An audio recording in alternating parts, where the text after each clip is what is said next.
তোর মা কাল মারা যাবে, যা বাড়ি ফিরে যা, আর কেউ কখনো তোকে বকাবকি করবে না কোনো দিন। কথাটা শুনে পাশ ফিরলাম। কালো ময়লা আলখাল্লা পড়া এক ফকির ল্যাম্পপোস্টের পাশে চট বিছিয়ে বসে আছে, চোখ তার বন্ধ। আমি তাচ্ছিল্যের হাসি হেসে আবার পাশ ফিরলাম।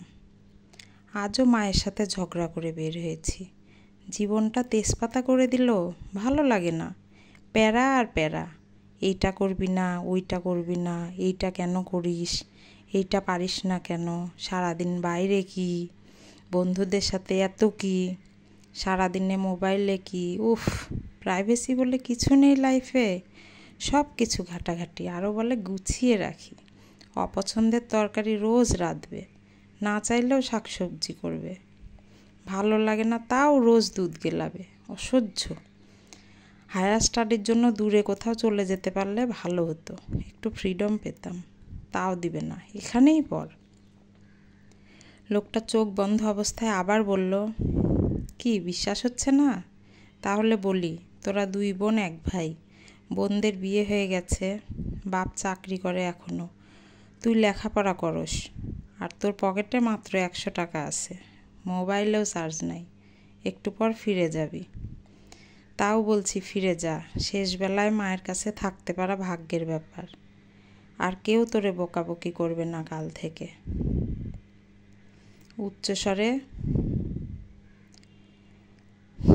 কিছু দূর গিয়ে আবার পিছন ফিরে দেখি উনি নেই। বুকটা ধক করে উঠল, ভয় জমল। বাড়ির দিকে ছুটলাম। বাড়ির কাছাকাছি যেতে দেখি মা বারান্দায় দাঁড়িয়ে আছে। সিঁড়ি বেয়ে দোতলায় ওঠার আগে দেখি মা দরজা খুলে দিয়েছে। মা এটা রোজ করে, বেল দেওয়ার আগেই দরজা খুলে দেয়, কিভাবে বুঝে জানি না, কখনো জিজ্ঞেসও করিনি। আজ করতে ইচ্ছা হলো, কিন্তু করলাম না। রাগ গলে পানি হয়ে গেছে লোকটার কথায়, তাও একটু ভান ধরলাম।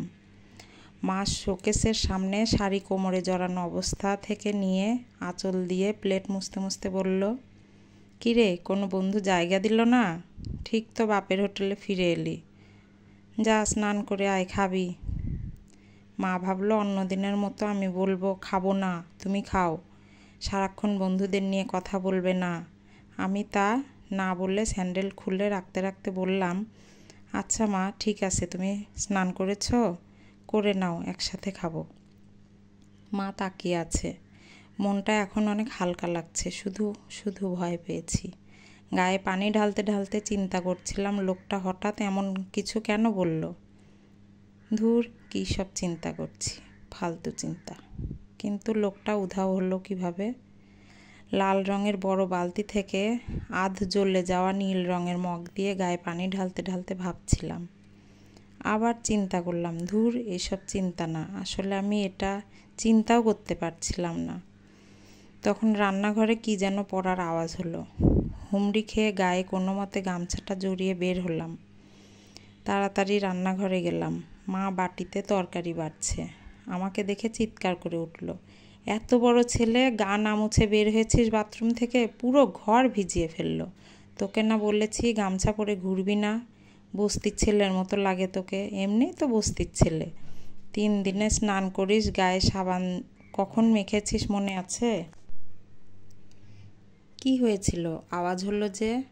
মা ভ্রু কুঁচকে তাকালো। কি হবে, আওয়াজ শুনলাম যে। হাঁড়ির ঢাকনা পড়ে গিয়েছিল। এমনি তো ডাকলে কানে ঢুকে না, আওয়াজ শুনে বের হয়ে গেলি? যা তাড়াতাড়ি কাপড় পরে আয়, ছোটোবেলার মতো গামছা খুললে যাবে না হলে। আর দাঁড়িয়ে লাভ নেই, কাপড় পরে খেতে বসলাম। আজ আমার পছন্দের শুটকি দিয়ে ডিমের ভুনা। আহ, এই যেন অমৃত। আচ্ছা, ওনার কথা যদি সত্যি হয়, কাল যদি... কে রাঁধবে তাহলে কাল থেকে? এই ডিমের তরকারি, লাউ পাতার বড়া, চিংড়ি দিয়ে করলা। না না, এ আমি কি ভাবছি? কি হবে মায়ের? না না, মাথাটা ঝাঁকালাম, ঝেড়ে ফেলি চিন্তাটা। কিরে, ঝাল বেশি হয়েছে? মাথা ঝাঁকাচ্ছিস কেন গরুর মতো? চিনি দিব? আমি মায়ের দিকে তাকিয়ে কান্না করে দিলাম। চোখের পানি দেখে মা উঠে এলো। আমি কথা বলতে পারছি না, মনে হচ্ছে মুখ খুললে এখন ভেটকিয়ে কান্না করে দিব বাচ্চাদের মতো। মা উঠে এসে পিঠ চাপড়ে দিচ্ছে। তাড়াতাড়ি চিনি এনে দিল রান্নাঘর থেকে। কিরে বাবা, বেশি ঝাল লাগছে? মরিচ দেইনি তো এত। মা পিঠ চাপড়ে দিচ্ছে। আমি মাকে জড়িয়ে ধরতে চাইলাম, কিন্তু কোনো মতে পানি খেয়ে কান্না থামালাম। আরে কিছু না, জিভে কামড় পড়ছিল। আচ্ছা, সাবধানে খা। মা শাকের সাথে কাঁচামরিচটা ভেঙে মেখে খাচ্ছে। মায়ের আটপৌরে নেতিয়ে যাওয়া শাড়িটা একটু ফ্যানের বাতাসে উঠছে, চুলগুলো হালকা এলোমেলো। মায়ের খাওয়ার দিকে আমি তাকিয়ে আছি, মনে হলো যেন গেঁথে নিচ্ছি। আবার চিন্তা সরিয়ে মাথা নাড়ালাম, ভাতটা শেষ করলাম। অন্যদিন মোবাইল টিপে টিপে ভাত খাই, মা বকা দিলেও রাখি না। আজ মায়ের সাথে কথা বললাম। সে অনেক কথা, বোনদের কথা, ভাগ্নিগুলোর কথা, পিস্তুত ভাইয়ের নাকি বিয়ে ঠিক হচ্ছে, মেয়ের বাড়ি নিয়ে মায়ের কত কথা। মা যেন কথা বলেই যাচ্ছে। খাওয়া শেষে মায়ের সাথে থালাবাটিগুলো রেখে এলাম। মাকে পানের বাটাটা এনে দিলাম, সাথে ওষুধের বাক্সটাও। মা যে আরাম পেল। বহুদিন মাকে কেউ কিছু এগিয়ে দেয় না। আমি রুমে চলে গেলাম। বিছানায় গা এলিয়ে দিতে আবার উঠে বসলাম। আমি তো ঘুমোলে সন্ধ্যার আগে উঠব না। বাবা আসবে তো 7টায়, এর মধ্যে যদি কোনো অ্যাক্সিডেন্ট। ফ্যানটা কয়েকদিন ধরে ক্যাস করছে, মিস্ত্রি ডাকতে বলেছিল, ভুলে যাই রোজ। যদি না। আমি মায়ের রুমে গেলাম। মা পেপারের সাথে দেওয়া নকশাটা উল্টাচ্ছে। মায়ের পাশে শুয়ে বললাম, কিছু তো বানাও না, শুধু দেখো। মা আবার উল্টাতে বলল, বানিয়ে খাওয়াবো কাকে? তুই বাসায় থাকিস, বন্ধু আড্ডা এসবে তোর জীবন এখন। তোকে খাওয়াই লাভ কি? আমার মেয়েরা আসুক তখন খাওয়াবো। আজ এইখানে কি টাকা পয়সা লাগবে নাকি? কাল বিকালে 100 টাকা দিয়েছিলাম না, আজ আর পাবি না। আমি মায়ের পায়ের দিকে শুয়ে পড়লাম। আরে না, এমনিই শুয়েছি, কেন পারবো না? মা আর কিছু বলল না। আমার গায়ের ওপর পা একটা তুলে দিল। আমি পায়ের আঙুলগুলো টেনে দিলাম। মা অন্য পাটাও দিল। ছোটবেলায় এমনটা করতাম খুব। মায়ের পানের একটা মিষ্টি সুবাস আছে। কখন যে ঘুমিয়ে পড়লাম। মোবাইলের ভাইব্রেশনে ঘুম ভাঙল। ধরফরিয়ে উঠে মাকে দেখলাম, মা নেই। মা কোথায়? রান্নাঘর থেকে বলল মা। কি হয়েছে, এমন চেঁচাচ্ছিস কেন? আছি তো, যাইনি কোথাও। ফোন রিসিভ করলাম। অন্তু ফোন দিয়েছে বাইরে যাওয়ার জন্য। যাব না বললাম, শরীর ভালো লাগছে না। মায়ের খাটে বসে রইলাম। চিন্তাটা আবার এলো।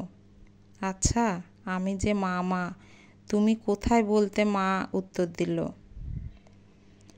যখন উত্তরটা আর পাবো না, সারাদিন মা ডেকেও কি হবে তখন? না, আবার চোখে জল জমে যাচ্ছে। আমি ভাবতে পারছি না। কেউ উত্তর দিবে না, তাও আবার কাল থেকে? না, কিছুতেই না। হাত মুখ ধুয়ে গিয়ে দেখি মা রান্নাঘরে পিঠা বানাচ্ছে। কি করছো? কিছু খাওয়াই না বলে নাস্তা তোকে, তাই ছিট পিঠা বানাইছি, গরম গরম খা। আমি টেবিলে বসার সাথে সাথে মা ফ্রাই প্যান সহ নিয়ে এসে প্লেটে দিল, সাথে চিনি দিল। খেলাম। আবার বললাম, পেঁয়াজ মরিচ ময়দা দিয়ে ঝাল পিঠা করো, আগের যেটা করতে। আচ্ছা, কাল খাওয়াবো। বুকটা আবার মোচড় দিয়ে উঠল। কাল?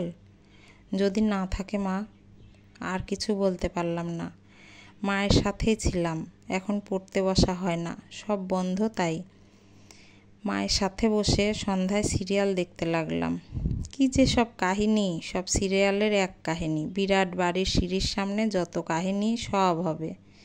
অনেক আগেই দেখেছি, বছরখানেক পরে দেখাতেও কাহিনী বুঝতে অসুবিধা হচ্ছে না। মায়ের কি বিশাল বিশাল যুক্তি। আমি মাথা নেড়ে নেড়ে হাসছি, সায়ও দিচ্ছি। আচ্ছা মা সারাটা দিন করেটা কি? বাবা এখনও আসে না। আমি যে রোজ বিকালে বের হই, আসি 10টায়। একা সময় কাটে কিভাবে মায়ের? তাই তো, বাসায় থাকলে আমি মোবাইল নিয়ে থাকলে মা চিল্লাচিল্লি করে। কিছুক্ষণ পরে বাবা এলো। আমি উঠে রুমে গেলাম। বাবা স্নানে গেল। মা রান্নাঘরে বসে চা বানাচ্ছে। টুংটাং আওয়াজ হচ্ছে, চা পাতার গন্ধ আসছে। বাবার সাথে নিয়ে কি যেন কথা শুরু হয়ে গেল। বুকটা আবার ভারী হয়ে যাচ্ছে, চোখও ঝাপসা হয়ে যাচ্ছে। যত সময় যাচ্ছে তত যেন ভয়টা জেগে বসছে, কিছুতেই ফেলতে পারছি না মাথা থেকে। কিন্তু সামান্য সামান্য বিষয়ে কত রাগারাগি করেছি অযথা মায়ের সাথে, কখনো সরিও বলা হয়নি। কিছুতেই আজ মন থাকছে না রুমে। আবার বের হয়ে মায়ের কাছে বসলাম। মা চলো লুডো খেলি। লুডো কোথায় পাবি? এখন সব মোবাইলেই আছে। আসো, বাবাও আসো, তোরা খেল, আমি খবর দেখি। আমি আর মা শুরু করার পর বাবা এলো। দারুণ জমে উঠেছে খেলা। মায়ের ভীষণ বুদ্ধি, আমাকে আর বাবাকে গোহারানি হারাচ্ছে। মা বাচ্চাদের মতো হাসছে। মায়ের মুখটা পুরো লাল হয়ে গেল। বাবার সাথে বাজি ধরছে মা। বাবা প্রতিবারই হেরে যাচ্ছে, আবার বলছে তোমাকে জিতিয়ে দিচ্ছি আর কি।